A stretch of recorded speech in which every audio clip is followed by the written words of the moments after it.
quando a gente olha a bolsa em dólar, como eu comentei, ainda tá bem para trás, né? Tá barata, mas por outro lado a gente tem aqui o desafio dos juros altos aqui no Brasil.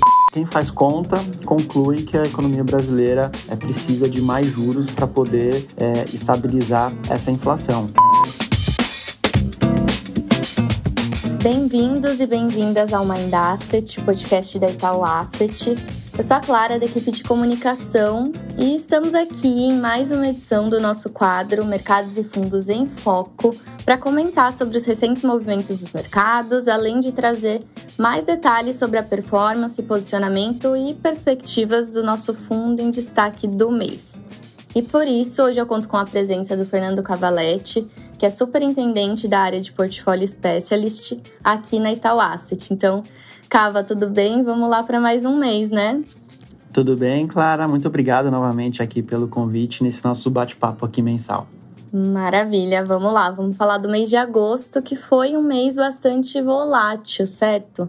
No início do mês, a gente discutiu bastante sobre recessão nos Estados Unidos, o que gerou esse grande sentimento, né, de aversão ao risco nos investidores. Como é que tudo isso se desenrolou e qual foi o impacto nos mercados?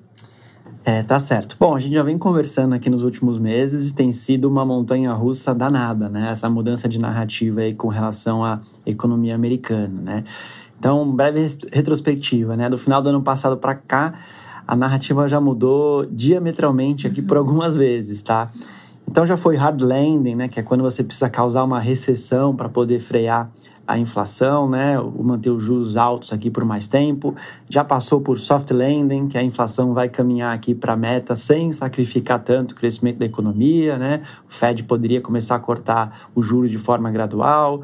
Já passamos por um período de no landing, né, que a economia está tão aquecida que o Fed vai ter que subir mais os juros ainda para frear a inflação. Difícil ver essa inflação caminhando para a meta. E por último, né, dados fracos aqui, por exemplo, no mercado de trabalho e o mercado entrando numa narrativa de possível recessão, né, que aí é quando o Fed vai ter que cortar rápido para poder socorrer a economia, né? Então, assim, as narrativas mudando de forma brusca, assim, impacta pra caramba a precificação dos ativos, né? Principalmente juros, bolsa, câmbio, e afeta aqui os ativos globais como um todo, né?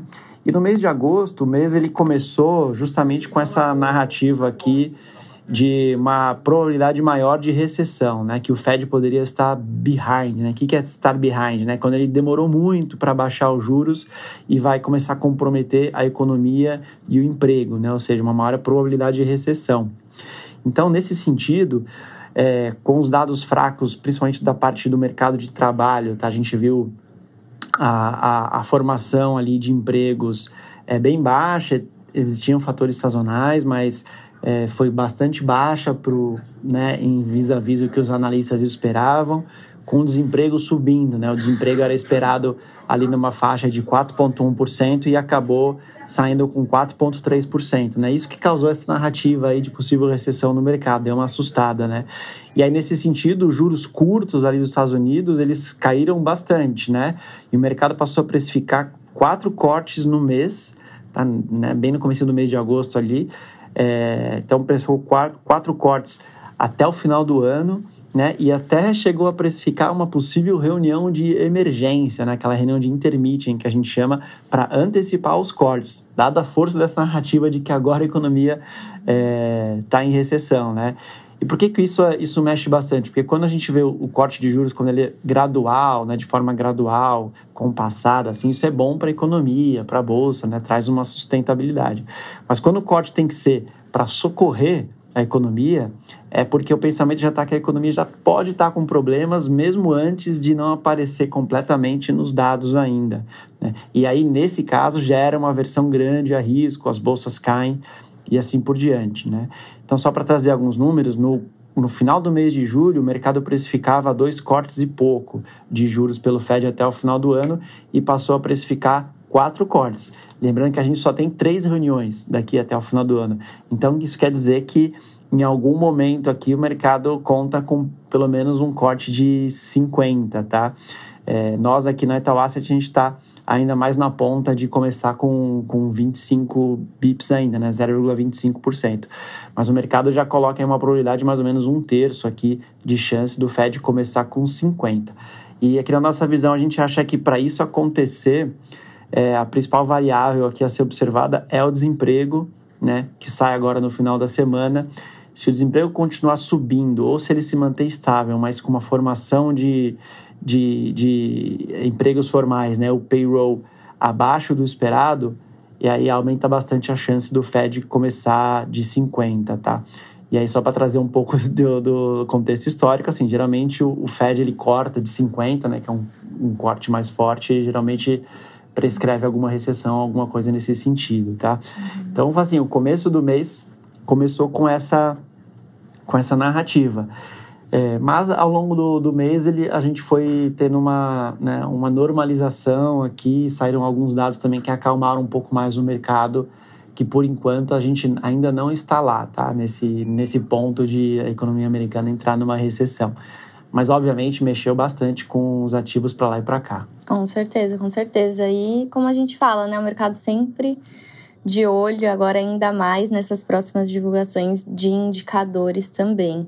E aí, até pegando o gancho, como você comentou, em renda variável, a Bolsa Americana também oscilou bastante, repercutindo todo esse ambiente e o impacto, né, da percepção de risco dos investidores e das curvas de juros também, além das próprias divulgações dos resultados trimestrais das empresas, né?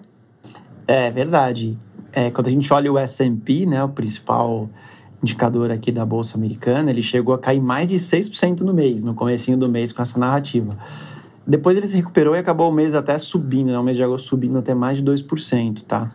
Quando a gente olha, assim, o resultado das empresas, Clara, foi ok, assim, várias empresas, inclusive dentre as Big Seven, né, ali de tecnologia, várias bateram as expectativas dos analistas. Mas o ponto que a gente está é que tem muitos fatores agora na formação de preços, né? Do que somente o resultado das empresas, né? Então, a gente tem toda essa narrativa macro que eu comentei, de quanto que o Fed vai cortar, é recessão ou não é recessão. A gente tem fatores sazonais, né? Geralmente, aqui, o mês de setembro é um mês ruim para a Bolsa. Isso vem desde lá da década de 50, assim, que a gente olha, setembro, outubro são meses geralmente ruins para a Bolsa. Então, os investidores já ficam com um pouco disso na cabeça e é uma profecia autorrealizável, né? Vai ser ruim, o pessoal vende e faz ficar ruim mesmo. A gente não pode esquecer que a gente tem uma eleição aqui nos Estados Unidos pela frente, né? Então, isso traz bastante incerteza, além de fatores geopolíticos aí para todos os lados, né? Então, como tudo já andou bastante, a Bolsa Americana, na dúvida o pessoal vai tirando o pé, né, reduzindo o risco e realizando aí as posições na Bolsa, tá? Então, os resultados das empresas foram bons, mas, assim, tem muito mais aqui em jogo que acaba fazendo preço no mercado americano aqui de ações do que só o resultado das empresas. Com certeza. E aí, até indo nessa linha, ainda falando de renda variável, quando a gente olha para o nosso mercado, né, o mercado local e para o índice Bovespa, a gente vê que agosto foi o mês de maior valorização do Ibov, né? Que explica essa alta aqui, investidores estrangeiros entrando de novo, qual que é a percepção geral? Bom, a Bolsa aqui no Brasil teve o melhor mês do ano, tá? Subiu 6,5% aqui, mais ou menos, tá? Acho que é bom colocar que, assim, apesar dessa andada boa, né, no ano ela ainda está meio que no 0 a 0, levemente positiva. E quando a gente olha em dólar, né, a bolsa aqui brasileira ainda cai aí mais de 10%, tá? Em dólar. Então foi um baita mês, mas ainda a gente está um pouco para trás, né? Assim, uma das coisas que ajudou bastante foi um fluxo de estrangeiro recorde para o ano, de entrada aqui na Bolsa Brasileira, tá? Algo aqui por volta de 10 bi de reais, tá? Mas a verdade é que, assim, tava todo mundo muito pessimista, né? Com a Bolsa Brasileira. Muita gente sem posição, isso ajuda bastante também, né? No começo do mês, por exemplo, que a gente comentou da queda expressiva lá do S&P, aqui na Bolsa Brasileira não aconteceu quase nada, tá? A queda foi dentro da variação da volatilidade diária da nossa bolsa aqui mesmo, né? Eu brinco aqui que ninguém tinha para poder vender naquele momento. Então, isso que a gente chama de posicionamento técnico faz uma baita diferença também. Como estava um posicionamento leve, ninguém muito posicionado, comprado na bolsa, você ameniza muito mais, né, os drawdowns, né, as quedas. E aí, quando você tem um fluxo favorável, ajuda bastante. Vamos ver daqui para frente, né? Quando a gente olha a bolsa em dólar, como eu comentei, ainda tá bem para trás, né? Tá barata. Mas, por outro lado, a gente tem aqui o desafio dos juros altos aqui no Brasil.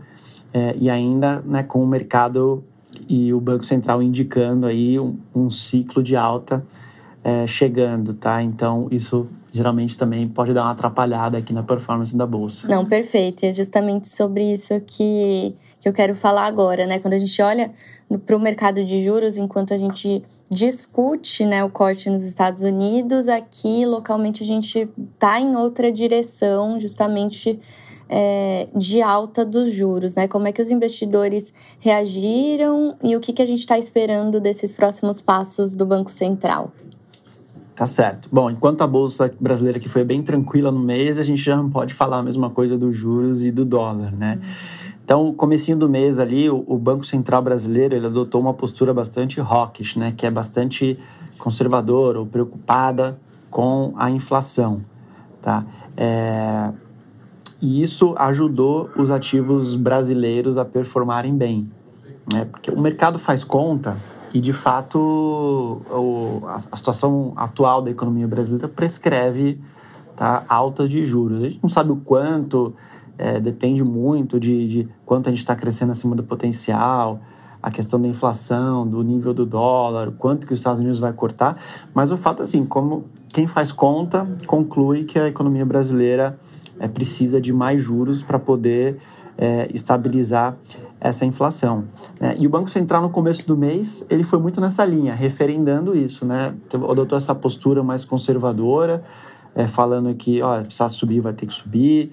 A gente teve menos ruído político, né, nesse sentido. E isso ajudou bem aqui os juros, né, a performarem bem, principalmente o juro de longo prazo aqui no Brasil, tá? Então, você pega aqui um vencimento de janeiro 29, que é um balizador da economia, ele chegou a fechar, né, que a gente chama, ou cair algo como 0,60%. Isso ajuda bastante. Isso também ajudou a impulsionar a bolsa por aqui. Mas o problema é que da segunda metade do mês para frente, o Banco Central adotou uma comunicação confusa, né? Que a gente acha que eles acharam talvez que o mercado exagerou nessa precificação de ciclo de alta, e o fato é que eles começaram a se comunicar de forma mais errática, divergência um pouco de teor entre os membros e o próprio presidente, né, do Banco Central. Então, isso começou a atrapalhar um pouco também a credibilidade do mercado em o Banco Central fazer o que precisa ser feito, tá? E com a intensidade que precisa ser feito. Então, né, dando exemplo, né, eu falei dos juros, mas o dólar, né, também sentiu. No começo do mês, quando estava tudo bem, o Banco Central, né, adotando essa postura firme, ele saiu de 5,75 para 5,40. E depois, no final do mês, ele voltou, né? Voltou aí de 5,40 para 5,65, por exemplo, né?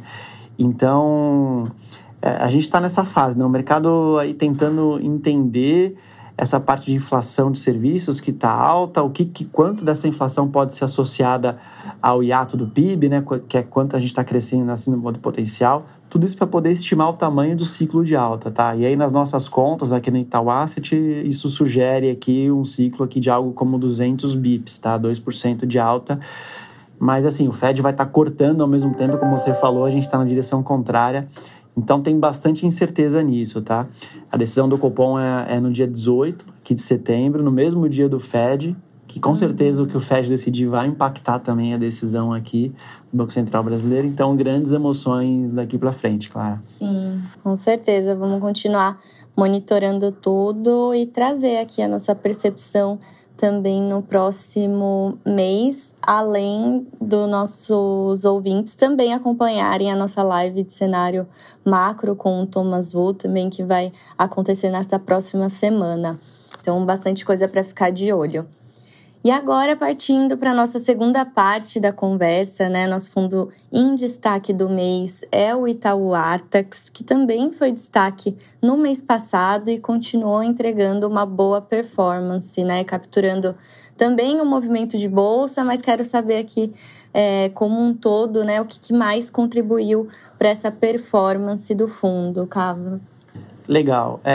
A família toda foi bem, né, claro. Então, a gente pega o Itaú Artax, o multimercado, o Itaú Artax Ultra, que é a versão com mais risco, né, da estratégia multimercado, o Itaú Artax Renda Fixa e até o nosso fundo, o Itaú Artax Renda Fixa Infra, né, que é o fundo que também investe em papéis de crédito do setor de infraestrutura e que é isento para pessoa física, né. Todos eles foram muito bem. O multimercado, ele teve uma rentabilidade de 3%, né, arredondando aqui no mês de agosto, que dá quase 350% do CDI.